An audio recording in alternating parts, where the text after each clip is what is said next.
Week 5. What are we doing this week? This week, I think our goals are going to be obviously finishing the columns here. Next step is the splash plank after that, which is going to establish where grade is. Sounds like the girls are sick, so they may be staying where they are for longer, which means I will get a ton of work done, though I will miss them greatly. Let's get rolling.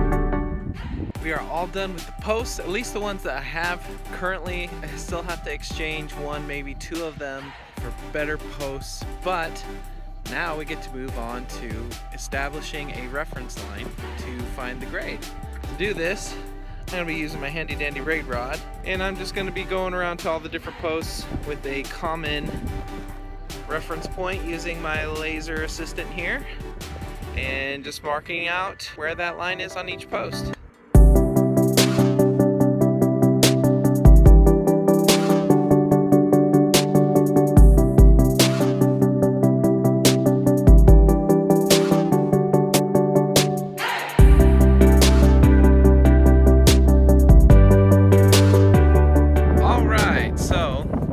Every single column now has a reference line for me to establish measurements off of. Now all that's left is to go home tonight, do a whole bunch of homework, make sure I know everything that there is to know about splash planks, and then tomorrow we come in and start the new step, which I'm really looking forward to because the next one requires me to bring a whole bunch less tools than this one, which means less time cleaning up and putting things away. So I'm all in favor of that. I'll see you guys tomorrow.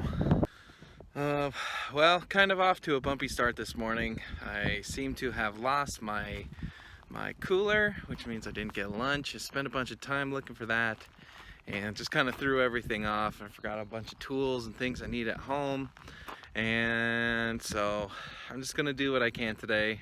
Once I run out of stuff that I can do, then I'll go back and grab what I need and maybe have lunch back at home.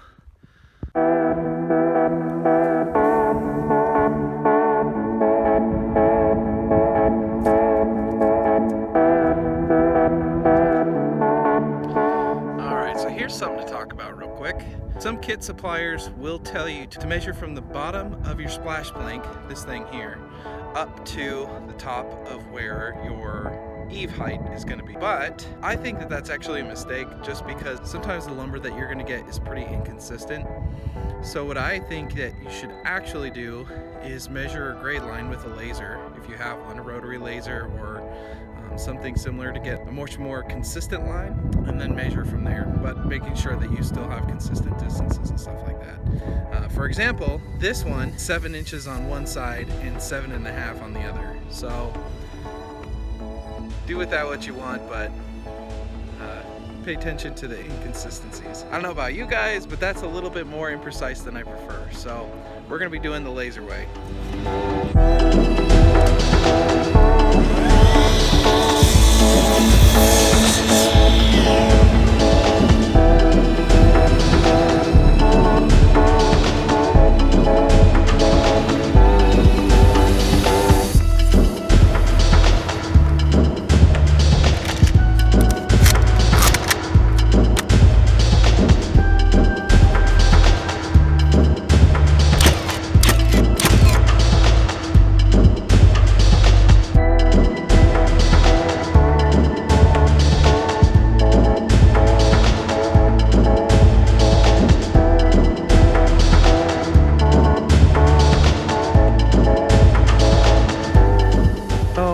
Made a pretty silly mistake here.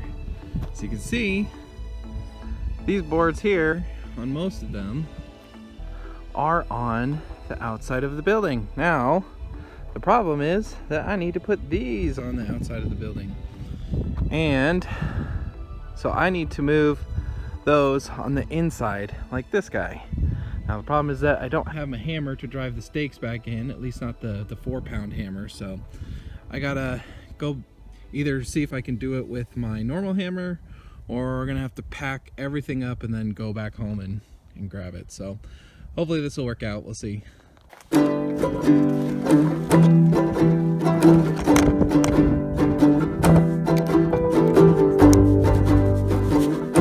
gloves have cell phone adapters.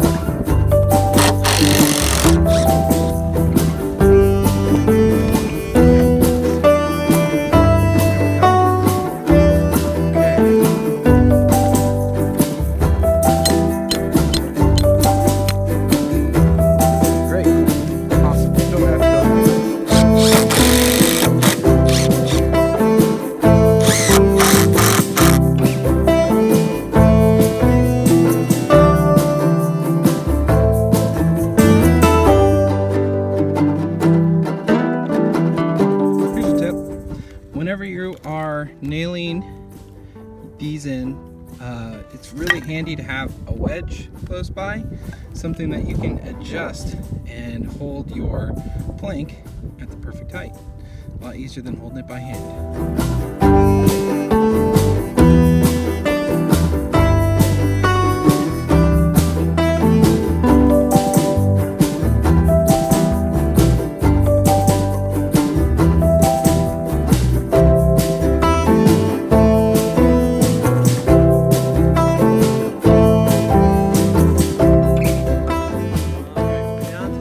Couple splash planks. Obviously with this one, it's on the metal plate, so I can't use the nail gun. So what we got to do, the blueprints specify that we got to drill through with a 3/16 drill bit and then hand pound in the nails from there. So let's do that.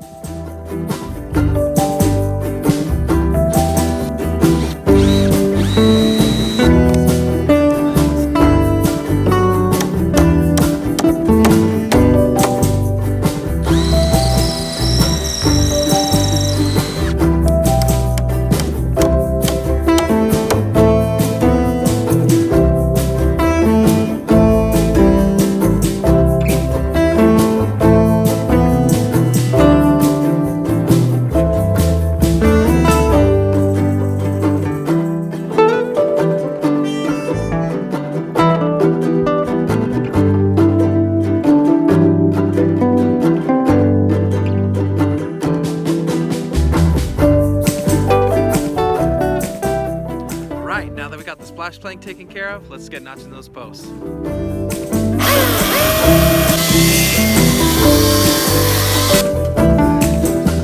That wasn't too bad.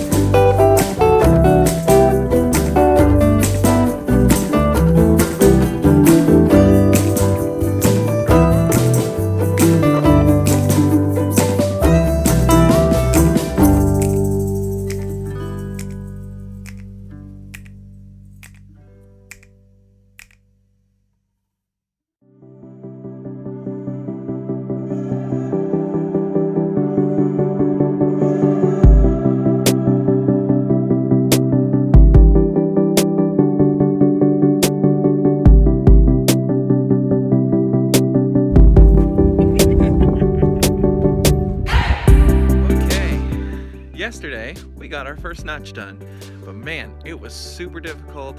I'd say it's almost comparable to the difficulty of just putting up one of the posts itself. You can see right there, ended up having to use a chainsaw to go down through the center of it. That was the best thing that we could really think of to get through it. You could also use maybe a reciprocating saw with a 12-inch blade or something like that, but that was just taking forever. So we're scoring the sides here with a circular saw and then going through with a chainsaw. I do feel like I need another person to watch the back side of it while I do use the chainsaw. I think I'm just going to be scoring the sides with the circular saw and making my marks when I'm by myself, and then hopefully when I get someone else out here they can help me watch the back side. So let's get going on those.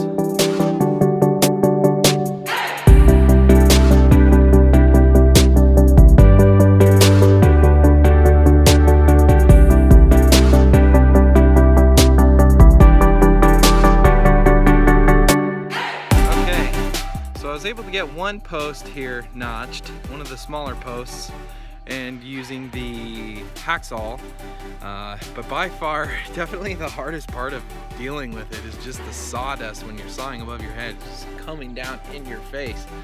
Really difficult.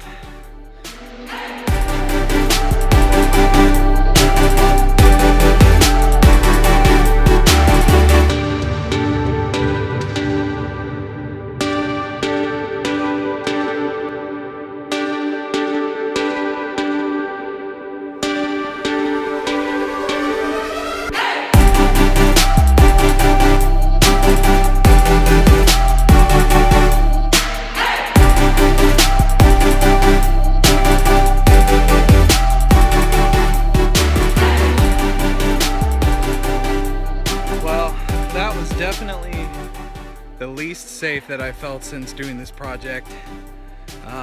Would not recommend doing circular saw up on a ladder vertically or anything like that. Certainly a lot of things could have gone wrong. I just don't really know a better way to do this. Definitely would not recommend. If you guys have any ideas on a better way to do this, let me know. Definitely nice to have a mask handy anytime you're cutting over your head. Being able to breathe was important, and not looking forward to doing that again. This week turned out really great. We got the remaining columns up, we got the grade set and the splash plank in, and we started notching the columns.